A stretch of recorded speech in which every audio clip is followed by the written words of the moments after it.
Le Seigneur soit avec vous. Évangile de Jésus-Christ selon Saint Jean.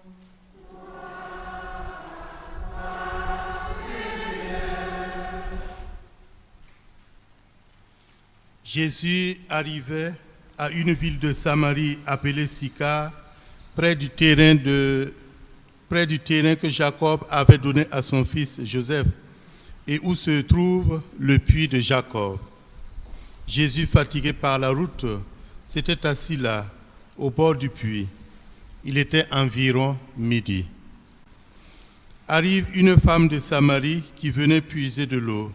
Jésus lui dit: « Donne-moi à boire. » En effet, ses disciples étaient partis à la ville pour acheter de quoi manger.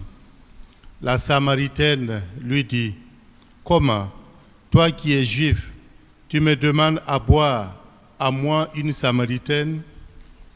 En effet, les Juifs ne veulent rien avoir en commun avec les Samaritains.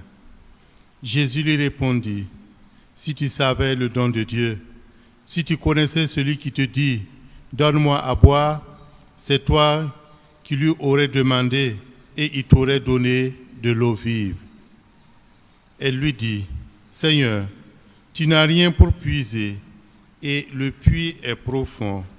Avec quoi prendrais-tu l'eau vive? Serais-tu plus grand que notre père Jacob qui nous a donné ce puits et qui en a bu lui-même avec ses fils et ses bêtes? » Jésus lui répondit: « Tout homme qui boit de cette eau aura encore soif.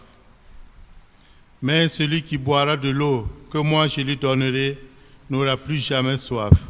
Et l'eau que je lui donnerai deviendra en lui source jaillissante pour la vie éternelle. » La femme lui dit: « Seigneur, donne-la-moi cette eau, que je n'ai plus soif et que je n'ai plus à venir ici pour puiser. » Jésus lui dit: « Va, appelle ton mari et reviens. » La femme répliqua: « Je n'ai pas de mari. » Jésus reprit: « Tu as raison de dire que tu n'as pas de mari, car tu en as eu 5, et celui que tu as maintenant n'est pas ton mari.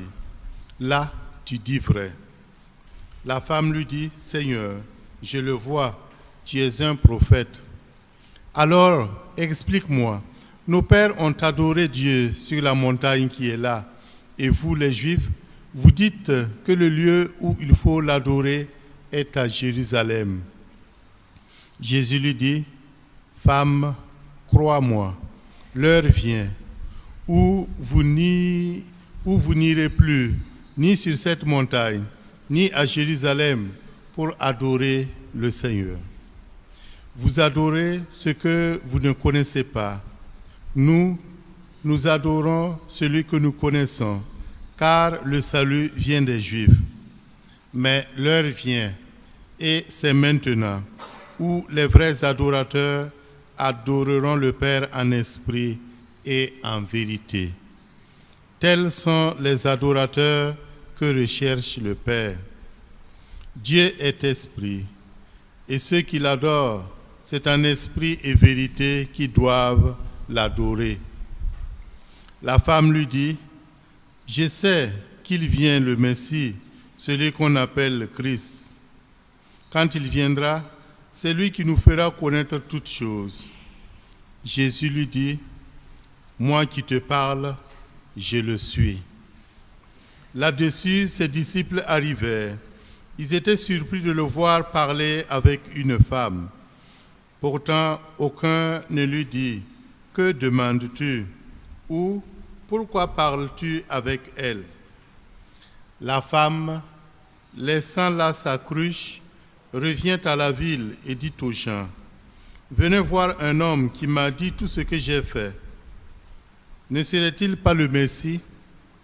Il sortit de la ville et il se dirigeait vers Jésus.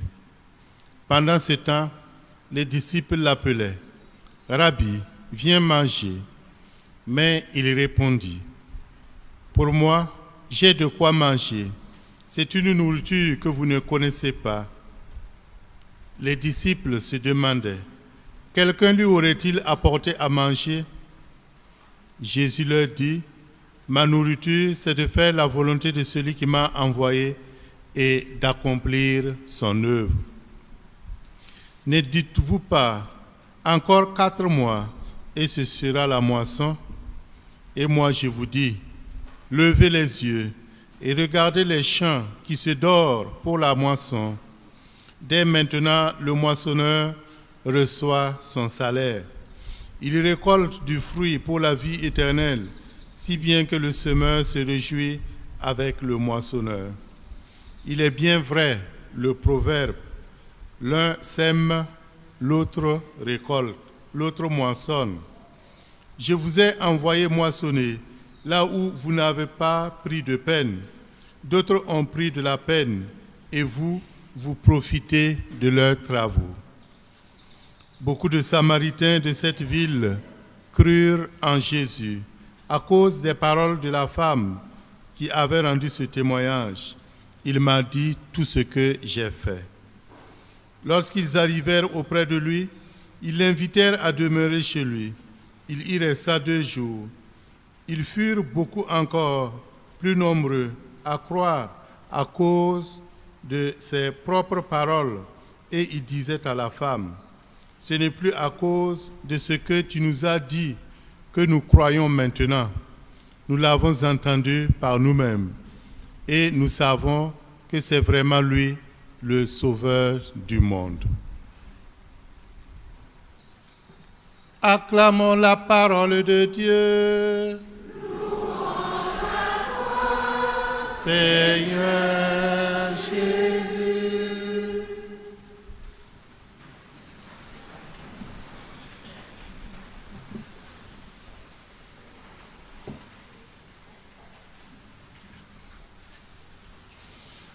Frères et sœurs, au cœur de ce récit que nous venons d'entendre, se trouve une femme blessée par ses déceptions successives à la recherche d'un bonheur insaisissable.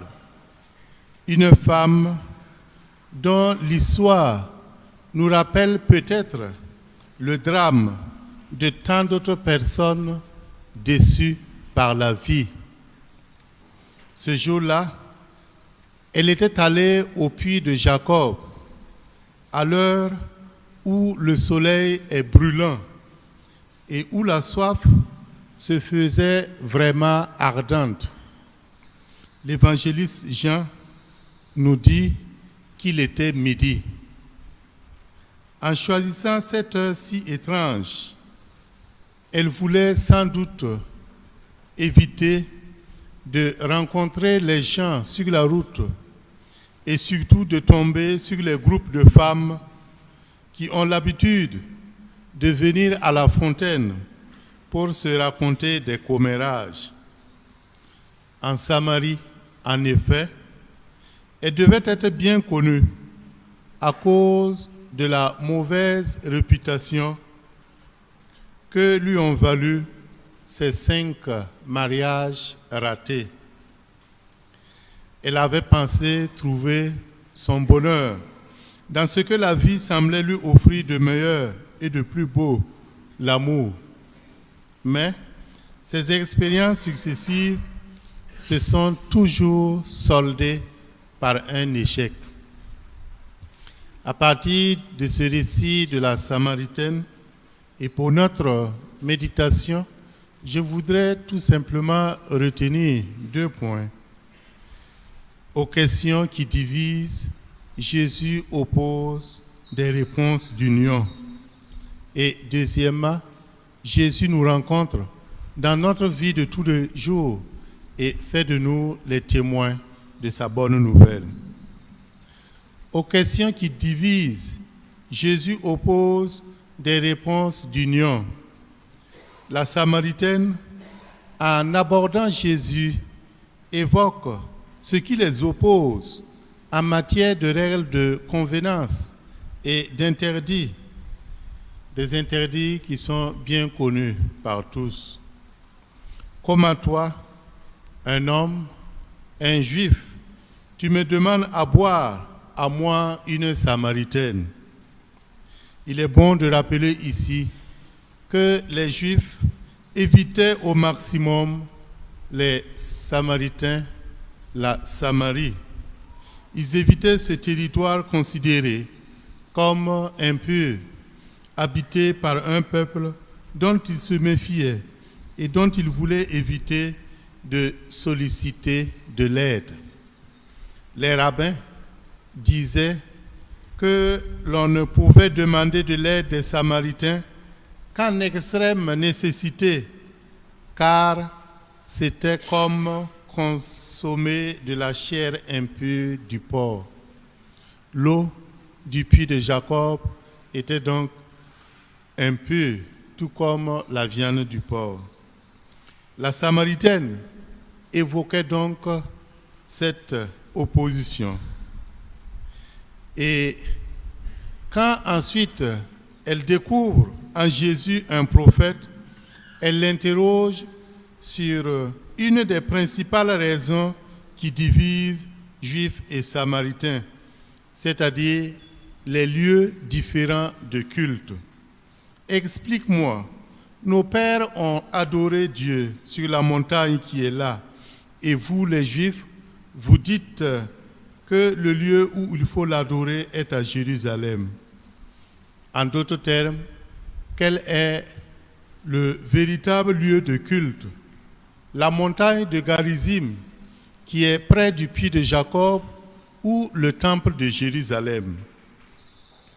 Jésus, en guise de réponse, va balayer la division sur le vrai temple en mettant les deux lieux de culte sur le même pied, des lieux temporaires, imparfaits, qui seront bientôt abandonnés par tous au profit de ce que veut vraiment Dieu, une adoration en esprit et en vérité, et non par des gestes seulement. Aux questions qui divisent, Jésus oppose des réponses d'union. Et cette volonté d'union du Christ va encore plus loin. Quand Jésus parle à la femme qu'elle a eu 6 maris, ce qui est un comportement en opposition avec son enseignement, il ne lui fait aucun reproche, comme pour la femme adultère d'ailleurs. Moi aussi, je ne te condamne pas. Ce qui est frappant dans cet extrait de l'Évangile, c'est que le comportement de la Samaritaine correspond à une des attitudes les plus répandues chez les humains, chez nous. Nous voulons d'abord voir ce qui nous divise et ensuite nous voyons ce qui nous unit. Comme pour la Samaritaine, on peut se demander si ce n'est pas la raison de tant de ruptures, de relations, de séparations, de couples à notre époque. Cette propension se trouve aussi au niveau religieux, où les divisions entre croyants, les divisions entre groupes de prière, les divisions entre mouvements d'action catholique sont multiples. Si on relit le passage de la chute d'Adam et d'Ève dans le jardin d'Éden, on remarque que le but du diable, symbolisé par le serpent, est la division. La division entre les humains et Dieu, division entre Adam et Ève, Adam qui accuse Ève. Est-ce vraiment servir Dieu que de prêcher l'opposition avec ceux qui ne pensent pas comme nous ou qui ne font pas comme nous? Ou est-ce servir quelqu'un d'autre?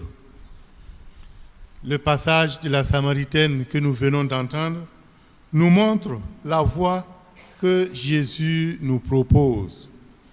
Ce n'est pas la peine de perdre son temps sur nos raisons de division, mais d'abord aborder ce qui peut nous rassembler.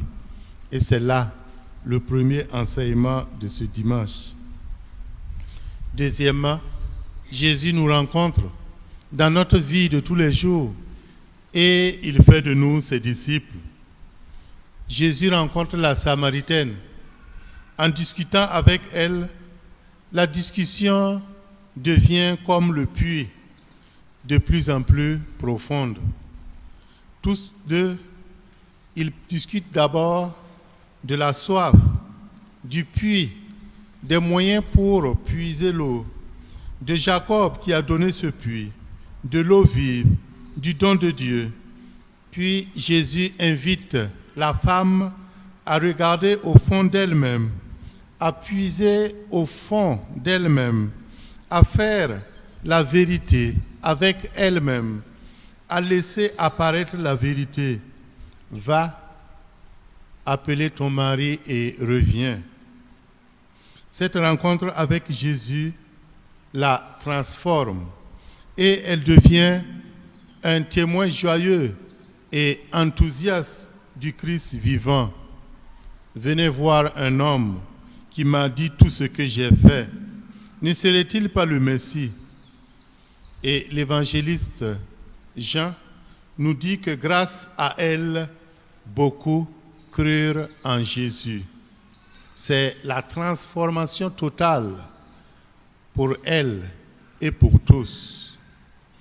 Ce passage nous montre que Jésus vient à la rencontre de tout homme, parfois par des signes extraordinaires, les miracles par exemple, mais le plus souvent par leur vie la plus ordinaire. Il rencontre la Samaritaine dans sa vie ordinaire. C'est là que Jésus l'attendait et il est entré en relation avec elle. Rencontrer Jésus, pour nous, ce n'est pas attendre de lui des signes extraordinaires.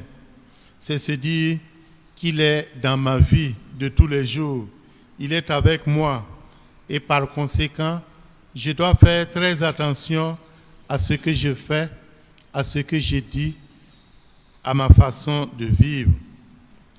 Lorsqu'on rencontre le Christ, lorsqu'on fait une expérience bouleversante du Christ, on oublie sa soif pour éprouver une soif nouvelle, celle de la communiquer aux autres.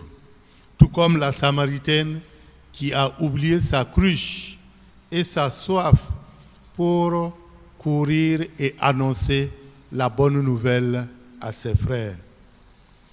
Le carême est donc pour nous l'occasion de nous arrêter au bord du puits de Jacob.